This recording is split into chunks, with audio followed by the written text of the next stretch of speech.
Welcome to the Weekly Juice Podcast, where we discuss all things real estate, personal finance, investing, entrepreneurship, and the many ways to achieve financial independence.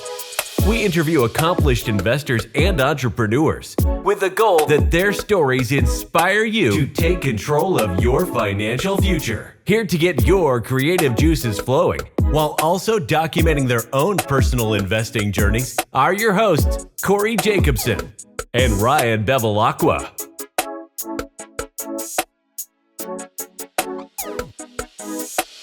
Welcome back to the Weekly Juice. As always, it's your boys, Ryan and Corey, here with another episode. Today we interview Giovanni Lisi. He is a real estate agent and investor out of upstate New York. He has a portfolio of over 30 units and specializes in BRRRR.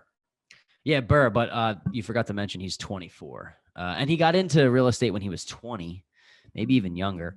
He also manages 250 units for a mentor of his. So he has kind of three avenues of income. The agent income, where he told us he made somewhere between $200,000 and $250,000 this year. He did it while he was in college. He made 40 grand in college, and he doubles his income. Then he doubles his income again as an agent. And then he got into the BRRRR method. He's called the BRRRR Kid at the BRRRR Kid on Instagram. So he has 30 units there, and then he manages it.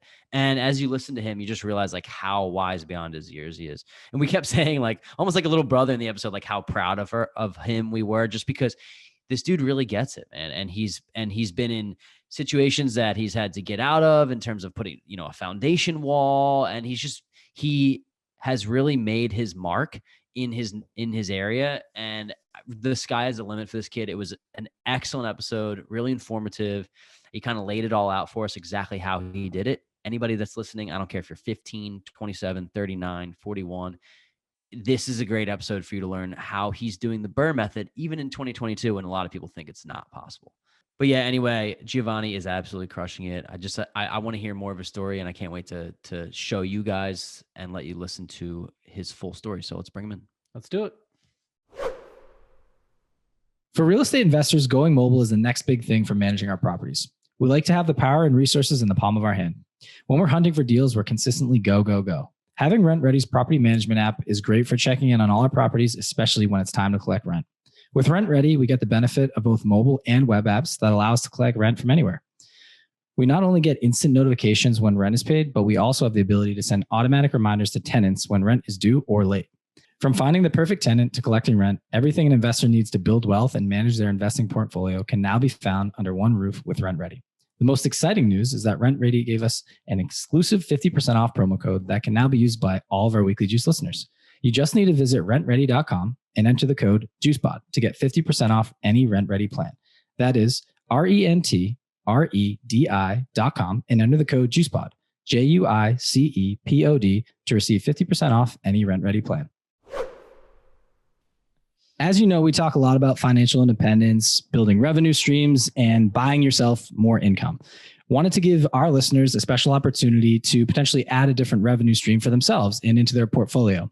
Tune into episode 110 to hear Corey and I peel back a couple layers on something that we're investing in currently at the moment. Just gives you a snapshot of where we are in our journey and gives you the opportunity to invest as well.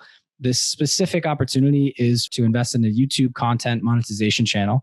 And we go through every single step of the way, how we got involved and all the ins and outs of it. If you're interested, after listening to the episode, feel free to drop us a DM. We're happy to answer any questions that you have, and we'll point you in the right direction. Giovanni, officially welcome to the Weekly Juice Podcast. Corey and I are so excited to have you on today, man. We've heard a lot about you. You've come highly recommended from some of our friends in upstate New York as well. So, without further ado, please introduce yourself to the show and give us a little walkthrough on how you got into real estate investing. Absolutely. My name is Giovanni Lisi. I am from upstate New York, as you guys mentioned. I actually got into real estate more or less at the age of 19. I ended up getting my real estate license while going to Siena College here in upstate New York, and did it all throughout college using my proceeds of real estate to kind of help me kind of get started and offset my college tuition, which was awesome. And basically, more or less, at the time I got into real estate using it as a resume builder. Really thought it would be a great way to speak with, whoever was interviewing me and saying at the time, what 19-year-old do you know owns and operates their own business? And they would have said none. And I basically would have said, awesome, like great. And then it would have probably got the job, right? Because I set myself apart from everyone else. And then I basically did it all throughout college. And then COVID hit. I wasn't sure what I was going to do. And then I said, well, I'm doing real estate already. Might as well get into it. It was a little bit scary because we were still under lockdown and didn't know how things were going to turn out. But I think we all know how things really turned out these last 2.5 years or 2 years. So that's been awesome. And real estate, literally just, I tripled my business in the last few years, which has been great as an agent. And then in August of 2020, after I graduated from college, I actually found a business partner here in the area. We didn't know each other until we met on Craigslist. Actually, he was looking for an off-market deal here in the capital region. I post some off-market deals on Craigslist, and he reached out to me. Then we had coffee, realized that we had a lot of the same goals in place and same vision. And my biggest struggle at the time was trying to find private money, being at the time 23 years old. With obviously I had real estate background and experience through kind of doing real estate already, but it was definitely at the time tough to get a private money investor to back me on my first deal. So he was a CPA in the area, had a ton of connections with private money and different people with money in the area. And he brought that piece where I brought the finding the off-market deals, dealing with contractors, dealing with tenants. I was already doing that while managing my mentors' properties, which is why I manage right around 250 rental units right now. Most of it's their portfolio, and then some of it is stuff that I've just taken on for some clients. And then we bought our first property in August of 2020, which was a 3-unit BRRRR here in upstate New York. We bought it for like 164, was all in it for like 185. We did like some really just exterior work. I didn't even really mess with the interior, raised the rents to where they should have been. And that appraised out for like 235. And we used a local lender up here that did 85% loan to value, which is like awesome. And it helped us get 100% of our money out of that, and then kept rolling with it and just did the snowball effect. And now I own literally right around 30 units. So it's been awesome. And we're under contract for a few more. I'm actually under contract for my first flip, even though I've basically flipped these back to myself doing the BRRRR method. But we're going to be doing our first single family flip here soon, and we're going to see how that goes. And I just closed on the building I'm in right now, which is a house hack, about a month ago. So look at that, man. 24, crushing it. So let's talk about this real quick. So there's a misconception about BRRRRs, right? And people think that yeah, man, BRRRRs would have worked in 2012, like they would have worked in 2015, but not in 2022 or 2021 with the market skyrocketing. How do you feel like you've carved out a niche of success for yourself in a time when people don't think BRRRRs are still even possible? Yeah, I mean, I started investing in the heart of the hot market, right? Like the heart of when things were spiking and off the charts, and I was still able to get it done. I think the biggest thing is kind of knowing what you're looking for, having a plan in place first, for any investor, right? You need to kind of set your boundaries. If you're looking all over the place and you're chicken with your head cut off, and it won't work. But I think having your boundaries and perimeters, knowing exactly what the deal needs to look like in order to make it work. I had much success finding off-market deals and dealing with off-market sellers. That was just my best resource, because at the time, any multifamily in my market was going above asking, multiple offers, literally probably in the first 3 hours that it was listed. So people were buying things sight unseen. So my niche was finding the off-market deals, more or less, and kind of growing it that way.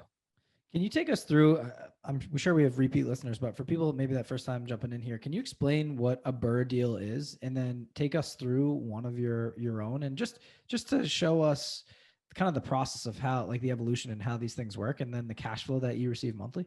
Yeah. So more or less, it's so you're buying a building, then you're renovating it, renting it out, refinancing, repeating the process. That's the BRRRR method, right? My most successful BRRRR that I did to date, which we refinanced out about a month ago, was a 6-unit that I purchased here in my market. And that I got for an absolute steal. It was an older lady. She was 97. She had a few tenants in the building that weren't paying rent. She had 1 unit that was condemned.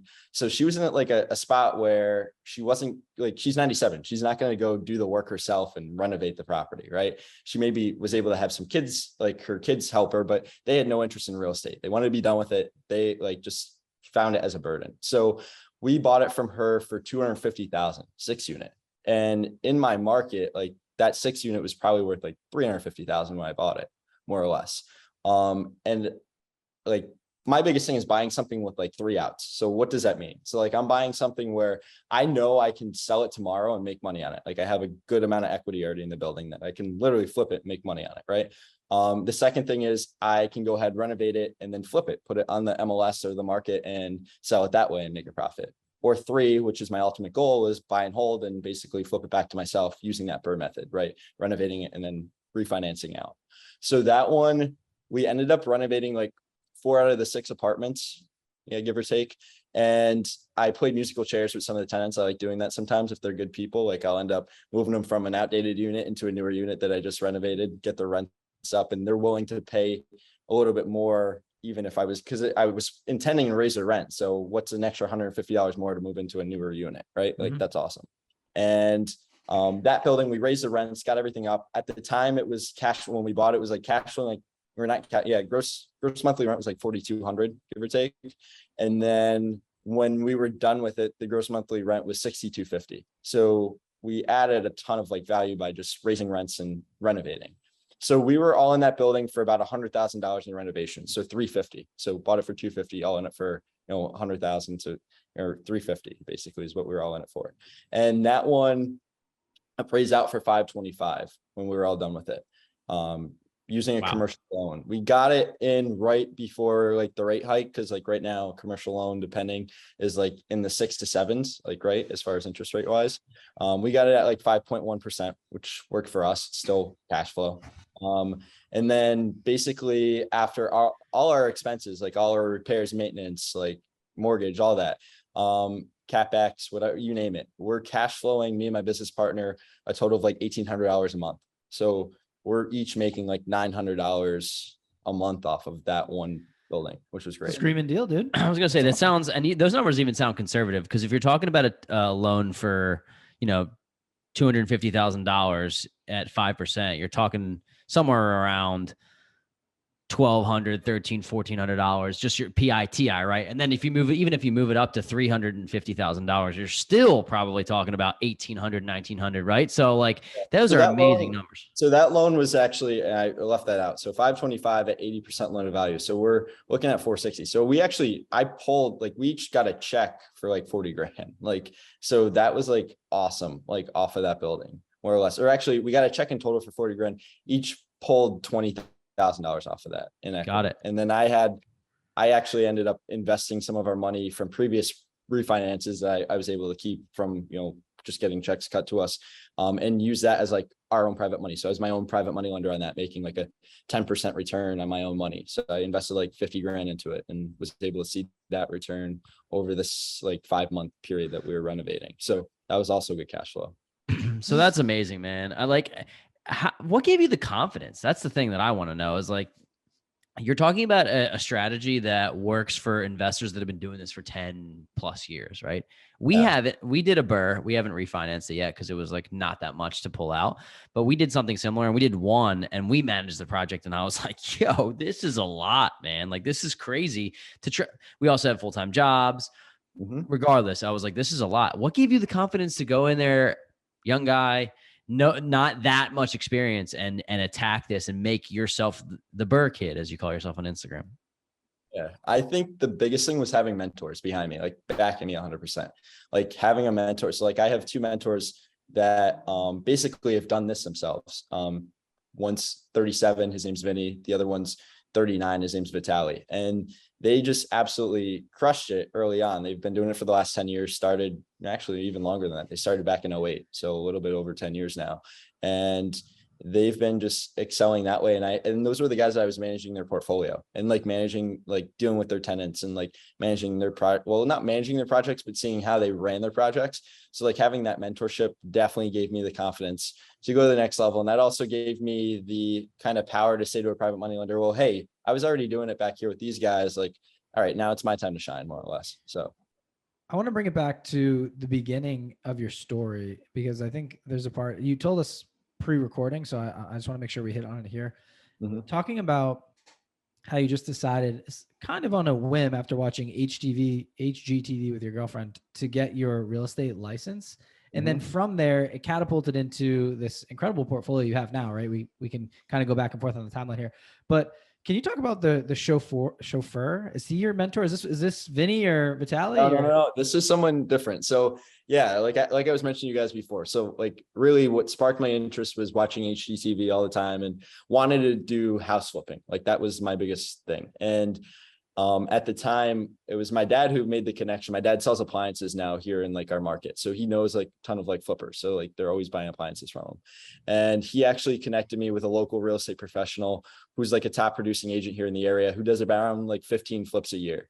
And that was at the end of my freshman year at Santa College. I drove around with him for like a month and was basically his like personal chauffeur. Like he hopped in my passenger seat and like just took me to each like job site that he was working on, also like each listing appointment. And I gained my knowledge just from the like kind of, I guess you could say, construction management side from him too. And then dealing with the real estate professional career, like listings and like dealing with buyers also through him. So he was my first original mentor. And like, that's when I was able to be like, all right, like might as well find a good mentor that does multifamily and like what I want to get into, which was the investing side. So. Excellent. And then can you just talk about your mindset shift from, hey, I'm going to not just have this real estate license on the side, like this is going to take over and be my full-time thing. I'm curious, like what were you studying in college and like how did this pivot you to where you are now? Yeah. So at first I was studying finance and accounting. And then, so again, like keep in mind, I was a freshman, just finished up my freshman year of college. So like, I really didn't have any idea what I wanted to do. And I absolutely, like, I took my first like accounting class, like the following like semester and hated it. And it was like, all right, this isn't for me. So I ended up switching my major to marketing. And like that worked like for real estate, but like it wasn't on my, like even at the time I switched my major, I wasn't thinking of becoming a real estate agent full time. Like wasn't at the forefront of my idea. And then I don't know. I think it was me having success while in college. Like I was doing all right, like making good money.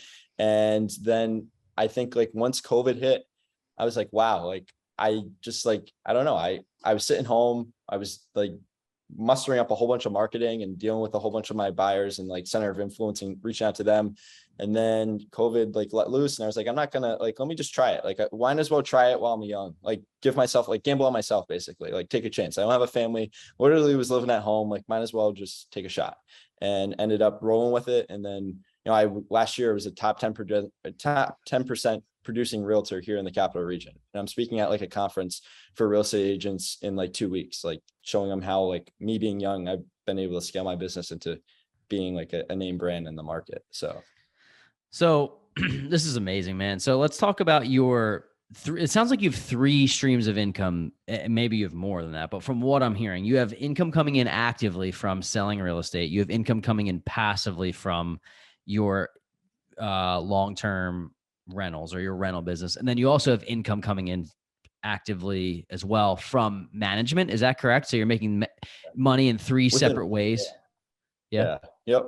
Yeah, exactly. Cool. So, but I'm really curious to know off 30 units, like what you think that brings in cash flow, and like also what you're doing with the selling top 10%. Like that's, I mean, you must be crushing it, which is awesome. Yeah. So like so I guess like when I first started, like while I was in college, I was probably making like $40,000 a year while just selling real estate part-time, which was like, and like that helped pay for my tuition. Like Siena College is like $40,000 a year, give or take, maybe even not more if I didn't live on campus, so I commuted. And then like I was doing that. And then the second I like made the jump full-time, I literally doubled that. Like first year out of college, I made $100,000, which was awesome. And then last year made just close to 200,000 just off of selling real estate. And then this year I focused more on like finding it like my own place to live, like a house hack, and then focused on like scaling up my portfolio. So my sales aspect, it went up, but like my number wise, like kind of stayed the same. So I'll probably be making close to like 200, 250 again this upcoming year, which is like awesome at 24, like coming out of college. Like I know what some of my friends are making. And I'm just like, it's like, that's why like my biggest thing though, is I don't want to become a lifelong realtor. Like you can get caught in the rat race real quick. Like, and there's a lot of like older agents out there, like a ton. Like the average age of a realtor is like 45, like realistically. And a lot of them do it, granted, after like they retire as a second career, but most of them are older that have been doing it as long as I have and just haven't saved. Like they haven't saved for retirement and they have to work for like the rest of their lives. And like, I realized that early on, once I got in the industry, I do not want to be like them. Like I want to be able to build an investment portfolio that has income that can create my financial freedom. Like truly my goal by the age of 30 is to retire. Like if retire, I know I'm not going to retire because No shot, but yep. Work optional. Wanna Work double optional. that, There you go. right? Like I'm just going to want to double that. And it's just like, now it's a new number, right? And I'll say, oh, by 40, I can retire. But I want to be able to, like, by the age of 30 to feel comfortable enough to like, go ahead and like, my plan is to have kids down the line. So be able to be my kids, like baseball coach or, you know, whatever it is, like be able to watch them along, because I really, it resonates back to like, even before like deciding I want to be a realtor. Early on, my mom actually was diagnosed with breast cancer when I was in like 8th grade. And she was fighting it for a few years. She went into remission. And then my junior year of high school, it came back and spread to her liver. And she passed away like literally a month after that happened. So my junior year of high school, I lost my mom to breast cancer. And right then and there, I could have just took the like easy way and just use that as like an excuse as to why maybe I wasn't going to college or why I was maybe not excelling well in school, and use that as like a distraction. But I didn't. I ended up using that as motivation to say, hey, my mom would want to see me like do great things, and more or less like I want to live each day like it's my last. And having that mentality has really put me in a position to where I am today. And a lot of people say I'm more mature than an average 24-year-old. And that's exactly why, like having that loss early on. And then like I lost my like half sister like a year later. Like, so it was just like all at once, like crumbling in, where it's like, holy crap, like life's too short. Like might as well go out and like literally do as much as you can early on in life, but be able to enjoy it down the line. Right. You know, your tomorrow is not promised. Like that's more or less how I live my life. So.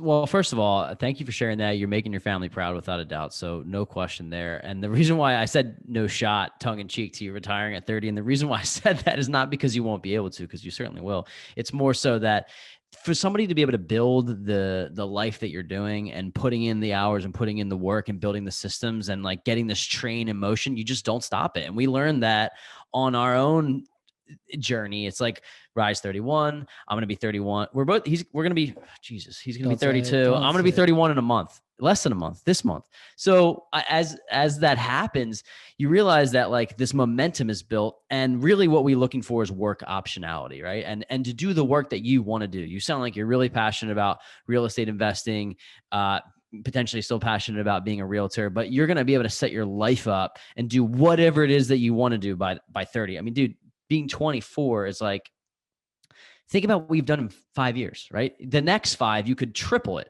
or quadruple it. So kudos to you. I think it's awesome. I know Rye, something to add here. Yeah, no, I was going to definitely bring up that caveat when you said no shot. Yeah, because you didn't finish it. And I'm like, it's those who can retire typically don't, right? Because you're just like, hey, I'm pretty freaking good at this now. You just want to keep doing it, and then you want to show other people how to do it. It's this cool thing, which is, dude, what you are doing at 24 is absolutely incredible and fantastic story. And I'm proud of you, man. I just met you, but using loss and turning into motivation, nice little chip on your shoulder, it's an incredible thing, and it's motivating for other people to hear too. So appreciate you sharing your story with us. My question for you is, we have a lot of investors come on the show, and I just like to ask this question because some are agents and some are not.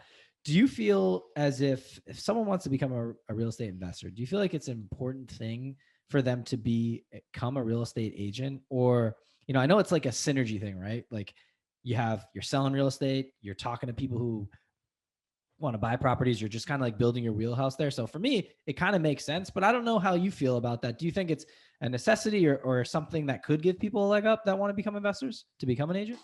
Yes and no. I think it really depends on like where your head's at overall. Like if you have a full-time job and you want to be a real estate investor, like don't get distracted and try to become a realtor, right? Like that's like my biggest advice. But like if you want to eat, sleep, breathe real estate, like you mentioned, like I'm fully engulfed in it. Like not that it's like something I always think about, but like it is on my day-to-day like task list. Like I'm always out like prospecting for new properties and clients, whatever it is. So it has helped me. I think like if I didn't have my real estate license, I don't know if I'd own like 30 rental units today at 24. I don't know.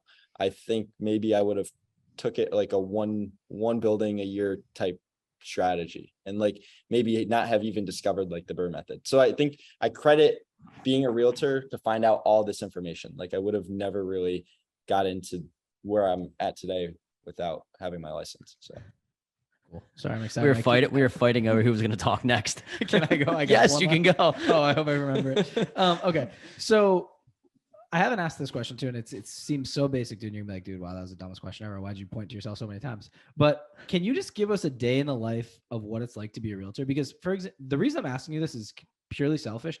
Corey and I have toyed around this idea, and that's the reason I asked you the question. It's like, hey, listen, like we're in sales. We're awesome we're great at selling, building relationships. That's what we're good at.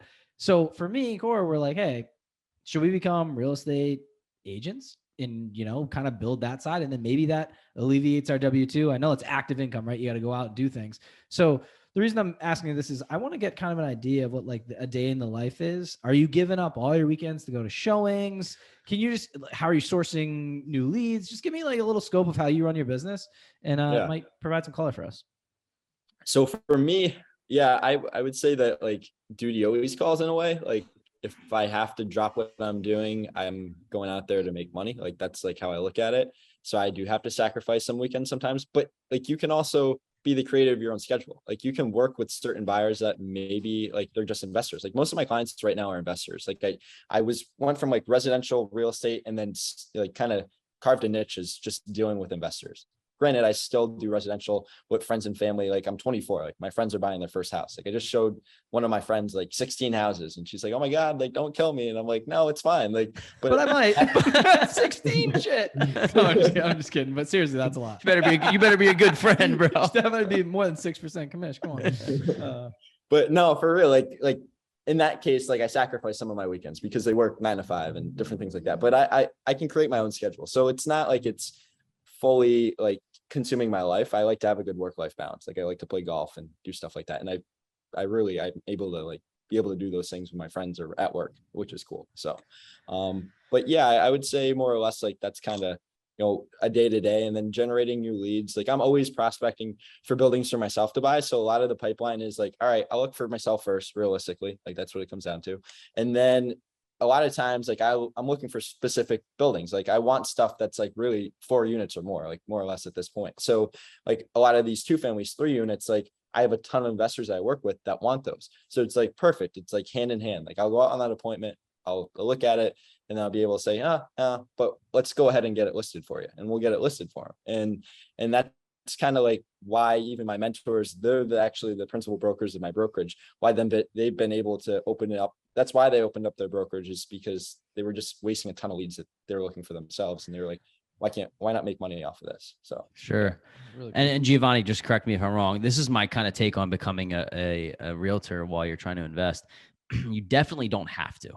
If you're young, and I told this to my brother who's 20, if you're young and you want to learn about the business, there's not that many better ways to do it. You can become a broker, mortgage broker. You can become a realtor. You can work with the property management team. You can work with the developer. You can do a number of those things. But if you want to learn the business and kind of making some active income while you try to build your passive income, I think it's a great way to do it. The reason why I think it's beneficial for potentially Ryan and I to do is because like we have, 8 units between us and LPs on 50 plus. So like we understand the process, and we also have a social media following. So people would come to us, and then it would also synergize our active and passive income. So for people that are out there, like, do you have to become a realtor?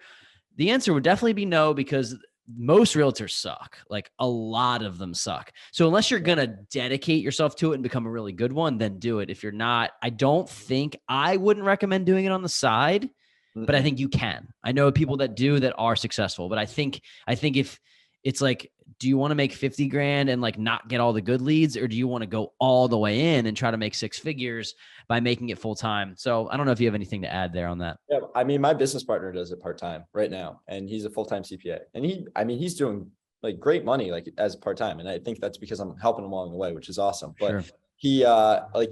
He could easily stop being a CPA tomorrow and making like double what he's making, but like, he's happy with that kind of balance. Like he's able to have a mix, like he can do CPA work and then also do real estate, like, which is awesome.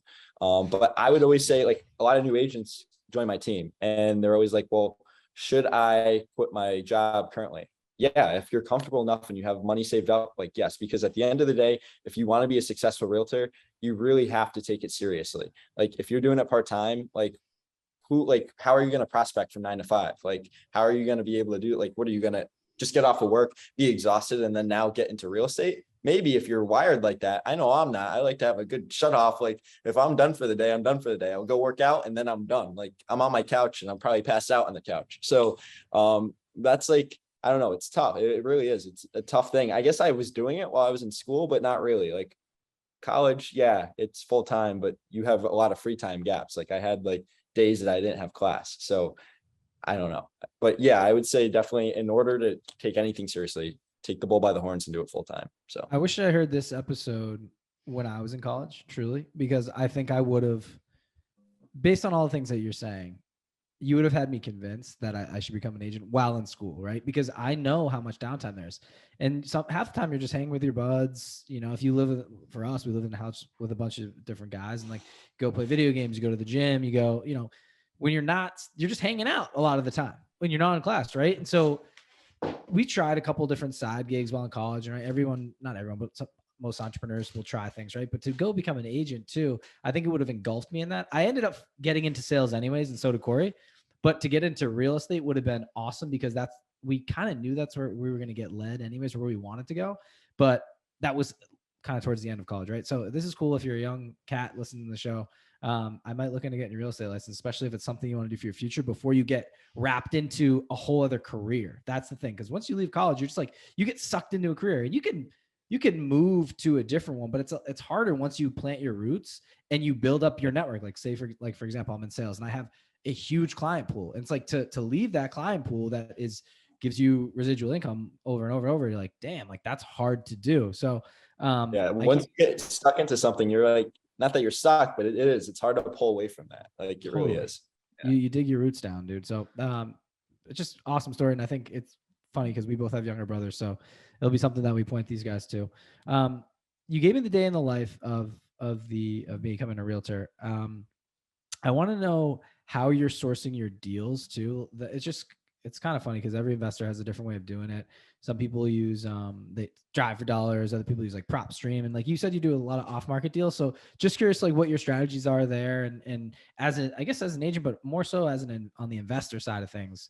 And I assume that you can kind of use some of your tools, agent tools, to get you there.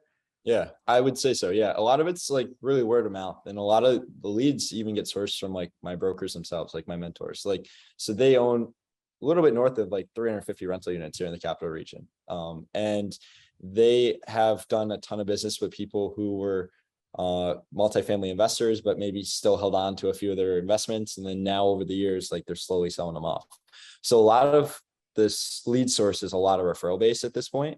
I do driving for dollars, like the notorious like normal stuff, and it does get me leads. A lot of the other resources that worked out for me well, and I think also worked out for me well as like a professional, is networking. Like I love networking. Like I'll go to networking events, like I'll go to local investor meetups, different things like that, and just talking to them and picking their brain about maybe what they have going on, maybe what they're looking for, and then using that tool to figure out, oh crap, yeah, I got a 2-family I'm looking at tomorrow, but John, who I met at the local investor meetup, he's looking for 2 families in that area. So perfect, like bridge the gap, like John and then the seller like is one. So that's how I've been able to do a lot of my deals. A majority of the deals that I do are off market, and it's worked out great for me. And it also has kind of created a little bit of well, I want to work with Giovanni because my real estate agent isn't providing me any value. Like they're not providing me all these off market deals. Like Giovanni is always getting his hands on them. They see all the investors I normally work with, they're posting on social media saying they picked up this deal from Giovanni or yada yada. Some of them don't shout me out because I think they don't want other people to know about me because they want the off market deals. You gotta respect that, dude. Yeah, but at the end of the day, like it's kind of creating a little bit of a sense of, I don't know, I guess, I don't even know how to call it, but people want to work with me because they're not getting it elsewhere. So yeah, it's really cool. It's like, man, it's respect. That's really what it is. Street cred, clout, whatever you want to call it. But like they want to go to you because they know it's tried and true, right? That's what a good referral is. And they know they're going to be taken care of, which is great. And I work a lot off referrals too. It's right. It's like Ride took great care of me and X, Y, and Z. I trust to hand my family over, my friends over to go work with you because they expect the same TLC. Like it takes a while to get to that point. Like, again, keep in mind, I'm like 5 years in the industry right now. So like the first 2 years was like a grind. Like I was like truly like trying anything I could do to like muster up some sort of business. And it definitely at times there's the highs and lows of sales, which I think you guys understand being in the sales industry. Like you feel like you're on the top of the world when you close one deal, and then boom, you haven't seen, like, especially me as an agent, like I don't get paid like hourly. So like I haven't seen a pay, like I could go a weeks without seeing a paycheck. I'm like, holy shit, like what the hell? Like, but we're able to work it out. So yeah. It is tough, dude. It's not for the faint of heart, but once you get, like, you build your book up, it's literally networking. That's what you're doing. You're building your book of business, and it's kind of weird to say this, but you're like literally running your own business, and you can kind of put your own personal touch on it. With that, I did want to mention, so you don't have the W-2. So I'm curious about like the back end stuff. And I think probably some other people that are interested in becoming agents are too. Is like, what's the deal with a 401k, with health insurance? Like how do you take care of yourself on that side of things? And maybe you're at the young age where you're like, hey, that's coming. But I'm just curious if you have anything set up or any guidance for people that it's not built in with being a realtor, unless you're at, like, I think Compass or some of the big companies have some things, but yeah. I definitely save a lot of my money. Like I'm just a saver, more or less, but I also like to spend some of it too. So a lot of like the money I make off of real estate gets spent, but the money that I am making off of real estate investing, I have never spent $1 of my money that I've earned in these last 2 years as a real estate investor. That includes equity out of a property, right? Like off of refinance check, like I saved that because you never know when a rainy day could happen. And then also on top of that, like all my cash flow up to this point has been saved. So it comes to a point where, and I've been actually thinking about it more recently, and I'll probably get hounded by a whole bunch of financial advisors after you put out this podcast. But I definitely need to start tucking away money off of maybe even some of the rents, like my cash flow that's coming in, right? Let's say I make $3,000 a month or whatever it is, like taking maybe 2,000 of that a month and setting aside into like a good like retirement account. Because of the income that I have, I can't invest into a Roth, just naturally, which stinks. Like my financial advisor told me that. He's like, well, that's good for you. Like you're making good money, but sorry, like there's a threshold on like where you get capped at. Tell your guy that he needs to get educated on the backdoor Roth IRA, buddy. So I'll have to pick your brain after this about that. Sure, we can set you up because you can. Because I definitely, I want to start saving more into that aspect. I really look at real estate investing, like my portfolios and my retirement more or less on the line, but it's good to diversify that portfolio, right? As far as like different investment tools. And then I forget I think I'm getting off topic now, but no, you're good, dude. We were just talking about, like, I know it's hard to, when you go to a W-2, big fancy corporate W-2, right? They have a 401k set up for you. They have health insurance, not all of them, but there's like a little benefits package. So I was just curious if you had anything that you do. The health benefits wise, like it's tough being an agent. Like it literally, you have to come out of your pocket on stuff like that. But I'm not there yet.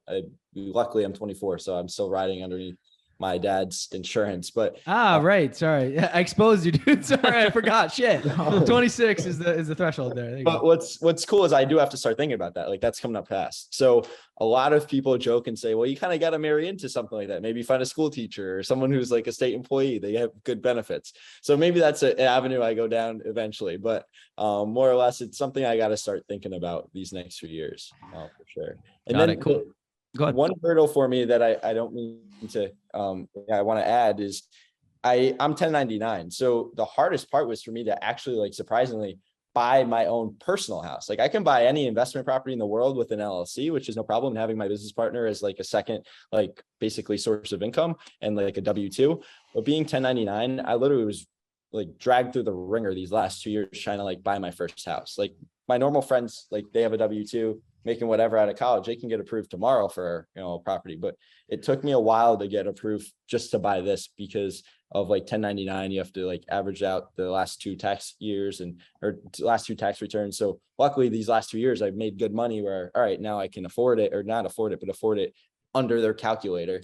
But yeah, that was the biggest hurdle, is trying to buy a house on my own. That's actually, this is a great topic because, a lot of people are like, oh, should I leave my W-2? If I do, shit, I'm not gonna be able to buy investment properties. Can you talk about how it was easy for you under the guise of an LLC to buy, and like what type of loan packages were offered? Yeah. So most of the loans, since it's an LLC, and majority of my stuff obviously is like multifamily. So a lot of them were bundled as like a commercial loan. More or less. So, and then also like I have a few portfolio lenders that will lend, basically they'll look at the property and they'll do a debt coverage ratio, and they're looking at the debt coverage on that specific investment property, seeing if it'll cover, if there's a catastrophic, some sort of loss, or loss of rents or different things like that. But they're looking at the cash flow of the building. more or less. And they're valuing that higher than they're valuing me, evaluating me as a normal person with my income. Obviously that plays into the fold. Like if I had crappy credit and like made no money, like they're gonna be like, I don't know if we're gonna lend to this guy. But they're definitely highlighting the property more than me as a person. So no, it makes perfect sense. Before we wind down the show, there's a couple things I want to go over. Like you mentioned that you have the opportunity to go out and look at these properties oftentimes, in a way that you can look at them prior to giving them off to a network of people who are trying to sell them. What is your buy box? Like, what are you looking for specifically if you're going to keep a property for a long-term investment of your own? I want to be able to BRRRR it out. And what's that mean? Well, I want to be able to make sure that, I'll take whatever they're asking, right? And then I'll look at, all right, well, what are the repairs involved to it? So I'll really overall start with the ARV, pull the ARV, and then do 80% off of that. And then that's like my number after repair value wise. And then I'll be able to say, all right, well, what's the difference between what they're asking and how much repairs are needed? And that's like really how I come up with like what I'm going to offer. So majority of the leads that I come through, like people are just like nuts and still think the market is hot. Don't get me wrong, but they haven't felt with interest rates rising, like in the investor space, that means we're going to naturally offer less because our cash flow has diminished quite a bit overall. Like that's like, at least for me, at how I analyze deals. And a lot of people are still stuck in their ways thinking that it's hot. It's cooling off, especially in the investment space, especially in my market, more or less.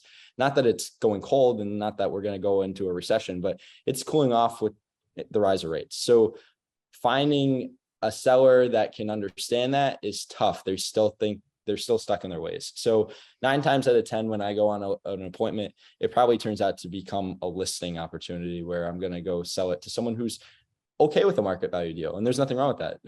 That's what I like about real estate investing. There's so many ways to invest in real estate. None of them are wrong. As long as you're buying the deal right. Like as long as your plans align with that deal. Like if you're going to buy a market value deal, great, like plan to have it appreciate over the next 10 years and hold on to that investment. So that's the biggest thing. And there's a ton of investors I work with that like those deals. So yeah, I love that you just mentioned that too, because everyone's like, well, why am I going to get into real estate if I can't buy 60% loan to value or 80% loan to value? And it's like, dude, we have units and we've bought of the personal ones that we own. My first property I bought at market value for $125,000. It's worth $240 today. And all I did was hold on to it for 3 years. Like now that's the market conditions, the appreciation that's happened naturally. I did put some money into it, but that being said, you can have those good times. I don't really care if we go into a recession. I truly don't care. I'm just going to hold on to the property if that happens. If it goes down 20%, I'll just make sure I hold on to it. I got good tenants. It keeps cash flowing. We're in good shape. So now there's a whole nother thing. I'm not getting the return on equity that I should be getting. I should probably get out of it in terms of, selling it and getting into a better deal. But my point is real estate can work as long as you have the correct plan for your goals. So, which is what I want to talk about next is, look, 24, 30 units, you have all this going for you, making money being, a realtor. Specifically talking about the investing side, what are your goals for the next, 3 to 5 years? I know you mentioned that you wanted to be able to retire at 30. What does that mean for your real estate investing portfolio over the next 5 years? I think it definitely means like, all right, I got to be cash flowing what I'm making maybe at $150,000 a year. Like that's like what I would be comfortable with. So whatever that is, divide by 12, like that's what I need to be making in cash flow a month off of my investment properties. So my goal is to get to north of 150 units by the age of 30. Like that's really what it comes down to. And that's my goal. And I think that would put me right around where I need to cash flow in that realm. And then from there, it's like, all right, well, are you going to continue to self-manage your stuff? Because I self-manage my stuff right now. And it's like, no. Because that was my question too. Absolutely not. Question. I see like my mentors self-manage their stuff and they like have like damn near 350 units. And it's like, nah, I'm not doing that. Like I see, like, granted, they have a ton of free time on their hands and they've been able to streamline things, but I also see times where they can't get away or have to worry about different things where I don't want to have to worry about that. I want to be able to have someone, maybe they're on payroll and they're my main guy as far as maintenance, if I pay them $50,000 a year, or maybe I have an additional employee where they're taking all the phone calls, whatever it is. I want to run it like a business. My biggest goal is eventually to get into like larger multifamily, like investments, like apartment complexes. Like that's the ultimate goal. And vision for me. So. I'll talk about being an advocate for hiring a property manager, even on deal one. Maybe not deal one because you want to learn it. And I think it's good that you are. And I think it's great that you're at 30 units and able to manage that. We personally, I can just tell you right off the bat, we would not be able to manage 30 units self-managing. And I can tell you the number one reason why. We preach this all the time about having your time freedom. I can go on a vacation right now and not worry about getting a call at 10 p.m. No matter how much I train the tenants, everything is a fucking emergency. Everything is an emergency. And I'd be like, oh, we have office hours. They're like, we don't care. Something's happening in our property. I'm calling you. I remember vividly being at the beach, Labor Day weekend, and Rye was, I think, away. Like I was just at the shore. I think he was like out of the country. And I get a call. I get a video, pixelated video of a water shooting through our shooting through our floor.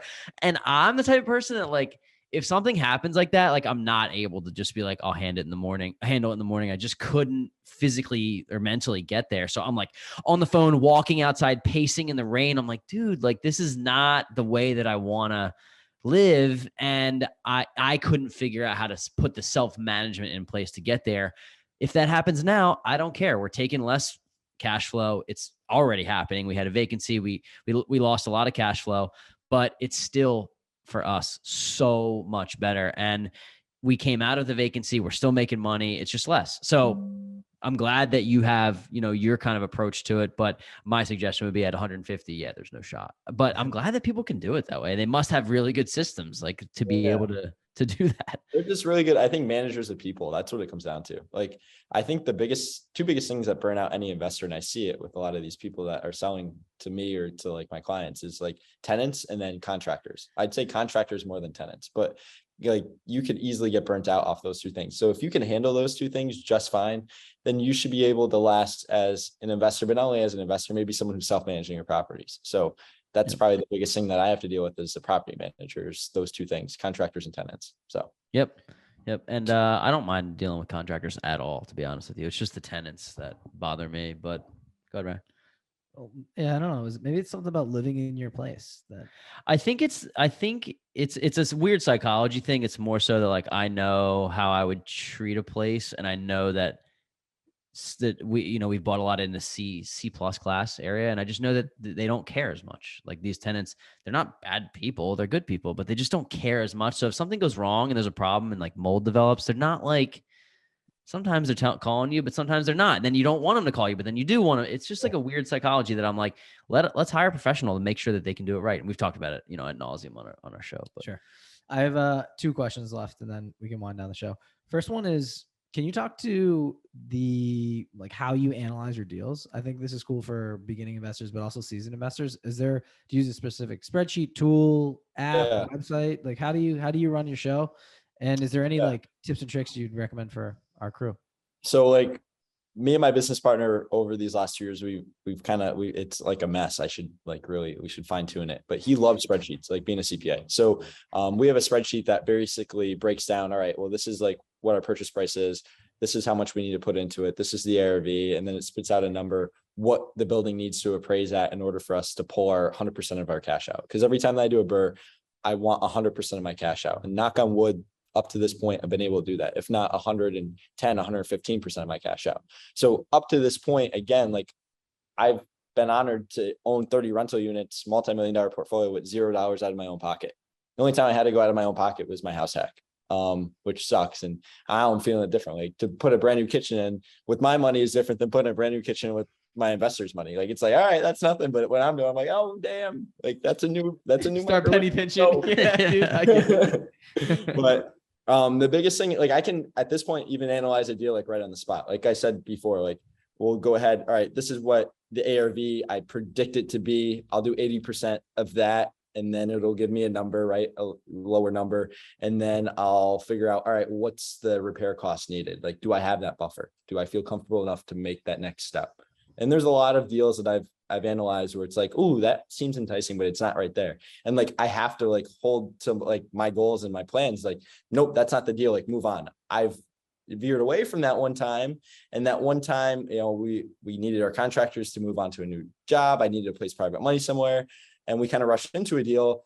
And luckily I didn't lose money on that deal, but I lost a lot of time. Like I sold that property and we ended up making like $1,600 each, but it was a long lesson. It was basically like a college course on like never to do that again. Like I put so much money into like the bigger ticket items that I was blindsided by. I had the blinders on when I went and analyzed that deal. So just staying true to your plans and your goals too is important. So love it. Thanks for that. Last question from me is, what are your thoughts on short-term rentals and any plans to pump a couple of these into your portfolio? Yes. And I think they're awesome. I think it's a great way to diversify your investment portfolio, especially in real estate. I even like a new thing called a midterm rental. Like I think those are hot where you can get like a nurse or a doctor. And in my market, we have a lot of higher ed and a lot of hospitals. So in a way, like they call it a recession-proof market here, but there's a ton of people in and out for like, they need a 6-month stay with furniture. Like that's something I want to maybe try and experiment on something I already own. Try to do that and see if it's a hit and if it works out and, analyze the numbers. But short-term rental wise, I want to get into like the Florida market, but I'm steadfast because I do think that that's a bubble ready to be burst and I don't want to get in at the wrong time. So it's got to be the right deal down there. It's got to make sense, but I would love to be able to buy one house in each place I like to vacation in. So maybe Tampa, Florida, and then San Diego or whatever it is. So then I have places that I can stay at 1 week out of the year and then it's making money for the rest. So there you go. Yeah, that's exactly what our plan was and still is too. But I remember like being like, oh, it'd be cool to have a place in Miami. And then I like looked at the laws and they're like, there's too many hotels. Like you can't do it in Miami, but Tampa you can. And that's a great plan. I think it's an awesome idea. I'd love to have a place in Austin, like Austin, Texas. It's really hot there. But one of the things I'll say about the midterm rentals is that, call it what it is. There's a lot of people that are your age and our age that think it's impossible to buy homes now. And people are starting to get to the point where they're not going to try, which I think does one of two things. One, it'll probably lower the prices for a little bit, right? But also increases rental values. So people are really more digital nomads and want to go and travel and do that stuff. So it increases the value and the ability for people to rent stuff out midterm because people are on remote work and they're able to travel and they're able to go to different places and work for 6 months in this place and 6 months in that place. So I really think midterm rentals are going to be huge. And that is one of the things that we are also want to get into. So yeah, I agree 1,000%. 1,000%. Like that's awesome. My brother's doing it right now. He actually refinished his basement and he's a nurse in there and he's just going to keep recycling it over and over and over. Nice. And she pays great. I mean, he minted it out. He works in construction. So like he has all the resources too. He made it's sick down there. I had to work from home one day before it was like on the market. And I was like, dude, I could live here. This is amazing. That's awesome. So he's doing that. But for he's my like personal midterm property, house hacking kind of. Yes. Literally he's midterm house hacking. Yeah. Literally what it is. But for me, my primary, I'm midterming that. I'm giving that thing right to JD, dude. See you later. Yeah. Like, it's perfect. It's a great idea. It's right in the pocket where like I'm going to do that with this place too. So great idea bringing it up, dude. A lot of people have been talking about that recently. It's like and that you guys are in a good market too for that. Like Philly, like I feel like you have a ton of like, same concept, like higher ed, medical, like whatever it is, even like sales jobs, like people just want to get into like finding, a new spot and getting settled. So yeah. Yeah. There is within a 10-mile radius, maybe like 15-mile radius in the Philadelphia area, 35 colleges, 12 hospitals. Like it's unbelievable. So this area is huge for that. But yeah, so that's great. I'm glad that you want to get into that. And I think it's a good idea. So we made to the core four. Core four, we're going to get to know you a little bit more personally, ask some questions to see what makes you tick here. And first question is, what is your favorite business or real estate investing book that kind of either inspired you or, helped during your journey? I honestly don't like to read, but I like podcasts, and not only podcasts, I like audiobooks. So like the biggest audiobook was like basically a lot of the bigger pocket stuff, like the rental investing book and then the BRRRR book. Like those were like my two go-to right off the rip. But I really do like podcasts and YouTube. Like that's my best source of like getting info. I can't sit and look at pages all day. It just drives me nuts. So I guess I can't either. That's fair. I feel like I'm dyslexic. I actually definitely feel like I'm just, I can't even say the word. That's how I feel. That's how dyslexic you are. I know. It's bad. It's funny, but yeah, so it's weird. I like stories on Audible, right? But when I for example, Brent Turner's the book on rental property investing. Love that book. I say this 1,000 times every show, but like it's like my Bible. I keep it in my car and I'm like, dude, anytime I need it. Or at least I did when we were self-managing. And I had it on audio first, and I'm like, this is amazing. Then they started cranking out numbers. I'm like, oh shit, dude. I'm trying to like type notes in my phone. I'm like, dude, I'm gonna crash. So I had to get the book, highlight it. So there's some that I like double dip, but I love that, dude. I get it. It's hard to. We're not all readers. You have to like force yourself to do it. And audiobooks, like a little cheat code, but podcasts are the things that helped us elevate. And then lo and behold, we started one. So it's all good. I got a fun question. Number 2. If we gave you an additional $50,000 today, tax free, just here you go, here's a check for 50 grand. How would you invest it or spend it, and why? And you can think of it as like a pie chart. You don't have to spend it all on one thing. You can divvy it up. But I'm just curious. You're a young cat, so 24, 50 G's. What are you using it for? I don't know. I think maybe getting into like more of like some sort of like tech startup within real estate. Like I think that's the future. I really have some like cool ideas where I also think like at one point I thought like virtual reality with like selling a house was going to be a hot hit, especially with COVID. I don't know if that has a future in that, but like really like tech side of things, trying to like streamline a way where even agents could get like cool new leads and like do it like around the like millennial Gen Z, you know, whatever market. Like I think that's like a cool way, whatever that is. Like I feel like that's what I would use some of that money for. And then I also saw, even before we got on here, you had someone maybe even previously on, or someone podcast rolling out about Turo. Like I want to, or, you know, what, I don't know if I'm saying it right, but like, I think that's like a like way to like, some people have like beefy car payments. So why not like use that as like a way to like, if you're not driving a lot, like kind of outsource it and like not have to spend that much money on a car. So, or make money off of it. But. So I think it's 129. Rye was away, so it was just me and our guest George, and it was incredible. He makes $7,000 a month off Turo, and like he has his own fleet of cars. And I'm like, where do you store these things? He's like, in my like near my house, I have parking. Like it's an operation, and it's all automated. So I love the Turo idea. I think I said to Rye, I was like, we got to get into it, as if we need another freaking venture on our plate. But like, I've secretly always wanted to. Yeah, dive it's into so. We love cars. That's our thing. So it's so cool. Not gonna be a hard sell for me. No.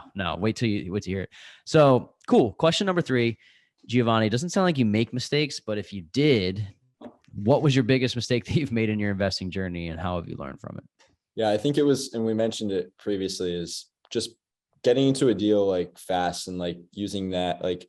Basically, not that I wasn't analyzing the numbers right, but I was just really like energized and eager to get into my next one. And like at the time, me and my business partner felt like we weren't doing anything if we didn't have something going on. And then it's like, no, like that's not the case. Like you got to sometimes even use that as a time to maybe kind of reconnect and figure out exactly what your goals and, you know, strategy is, and maybe tweak it a little bit during that downtime. But we just rushed into the next deal, and that's kind of like, it was a year-long learning lesson. And not that it was a bad one. Like I said, I didn't lose money on it, but I lost time. I lost a lot of time. So I could have used that time better served elsewhere. A lot of that stress, like I had a foundation wall that like caved in on itself, like in the middle of like minus 13 degree, you know, upstate New York weather. And it's like, holy crap, like I'm worried about the pipes freezing. Like I could not sleep. Like I was seriously worried. Like I thought this could be like the breaking point to my real estate investing journey. I was like, oh crap. Like, so then we got through it. We persevered. We found, you know, we had to do what we had to do. And then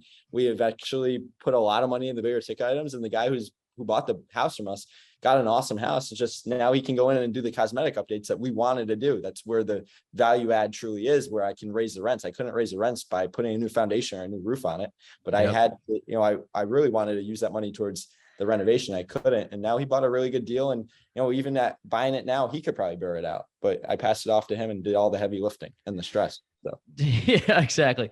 Dude, you just talked about the entrepreneurial curse and blessing all in one, because I can't tell you how many times I am like, I got to move on to the next thing. I got to do the next thing. And I also can't tell you how many times I've been in the middle of something and be like, how the hell am I going to get out of this thing? This is really bad. Like just random things with our flip, or like walking into a basement and being like, there's a foot of water in here. Like what is like, just, and then you just persevere, you just figure it out. And I think that it sounds elementary, but it really is. Like any situation that you get in, you really can just be like, okay, like how do I make this work? Like if I call myself a real estate investor, I'm not going to bail on something like this. Like these things have happened. If they've happened to you, they've happened to somebody else. So I love that story. Thank you for sharing the downsides, even though you ended up kind of coming out okay. But I've been the sleepless nights, man. The stress can hurt you. So glad to see you got out of it. But question 4? Yeah. Well, I think it's just to talk about this is like, you have to have like the solutions. I always say we're like in a solutions based business, but like you just have to like have a solutions mindset. Based like, life. Yeah. Like you just gotta like, things are You gotta going think to outside the box sometimes for sure. Yeah. totally. It's critical thinking all day. And it's like, if something can go wrong, it will. Like something's going to happen. Like these rentals are not going to be perfect all the time. There's something that's going to pop up, and that's the name of the game. If you don't expect that and you can't handle it, then you shouldn't be in real estate investing. And maybe unless you want to get into maybe a syndication where it's completely passive. But even then, there's some stuff that can go wrong. Maybe it doesn't refinance what we thought. Maybe it doesn't sell for you what you thought it was going to do. So there's a lot of different things. But I appreciate you bringing them up, and I think we got to talk about not only the good but also the bad, so that people can maybe skip some of the mistakes that we've incurred. But enough of that. Last question for the core 4. This is a fun one. What do you want your legacy to be? So what motivates you to get up out of bed, to do what you do? What's your kind of like overarching why behind doing your thing?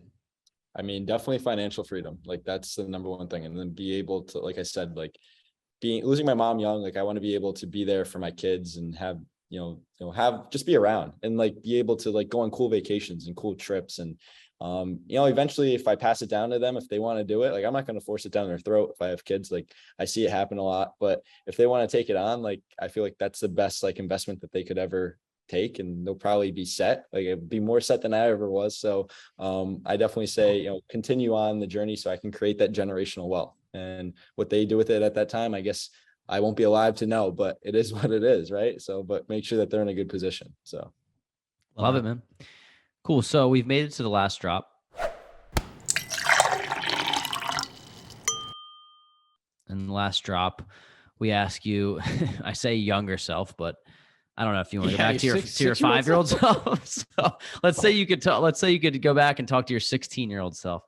I don't even know if you could say get started sooner, because nobody starts real estate investing when they're 20. So, but what would you tell your younger self, Giovanni, if you could go back in time?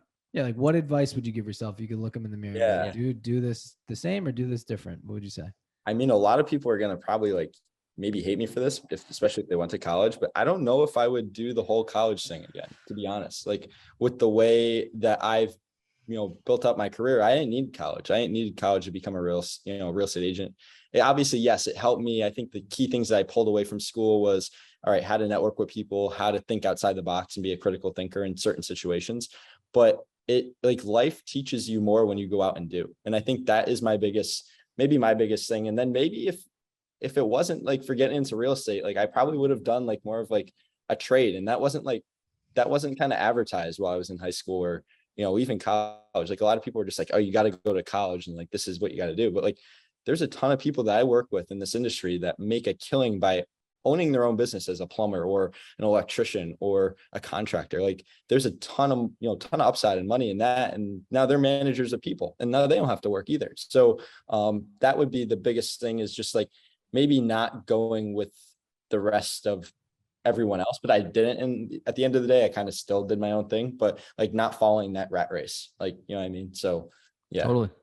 Yeah. The entrepreneur, the best entrepreneurs that I know didn't go to college or need college. And I think it's because just like the education system in itself, whether it's, elementary school, middle school, high school, or college, it's built to create an economy of employees. That's what it's for. It's to build an economy of people that can work in society. And it doesn't teach you how to be the person that employs all those people, right? Which is what entrepreneurs do. So it's needed. It's just not needed for everybody. I don't know if I would have went either, but then again, I can't really say that because that's how I met this guy. So, and I met a lot of cool people through the networking of college. So I was fortunate enough that we both were to have college paid for us, but I would say if you're going to get into $150,000 worth of debt, don't do it. That's what I would say.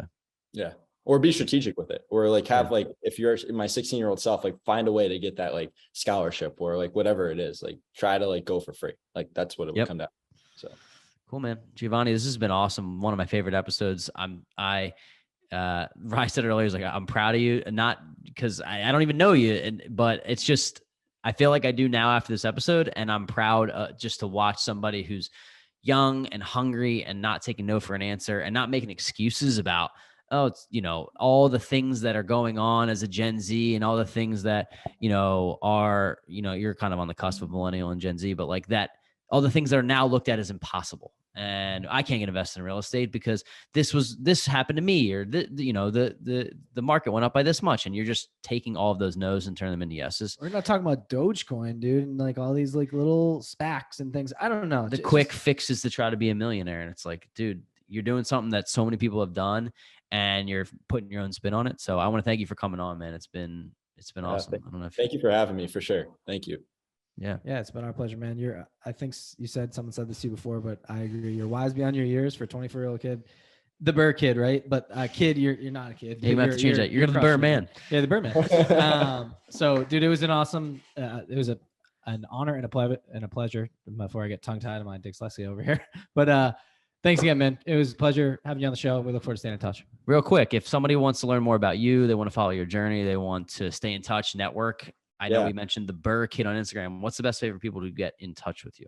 Yeah, it truly is Instagram. I'd say like I try to highlight my investment journey through that. I'll post stories. I these last month, I've been a little bit quiet as a ghost on there just because I've been trying to get this house hack situated. But now that I'm settled, have a focused mind, like I have my own like little like office room that I'll probably do like podcasts in moving forward, or just like any sort of like just like videography and different things like that. I want to really highlight this journey through that. So yeah, it's at the Burr Kid on Instagram, and then four R's for Burr, Burr Kid on Instagram. So yeah.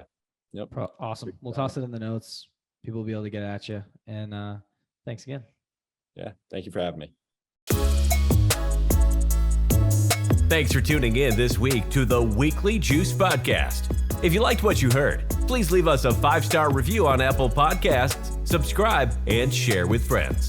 The more ratings we get, the more ears we'll get on our show, and in turn, we'll be able to provide you with more high-quality guests. You can also find us on Instagram at Weekly Juice Pod, where we post daily tips and tricks and document our own journey towards financial freedom. Make sure to tune in every Wednesday to get your weekly juice.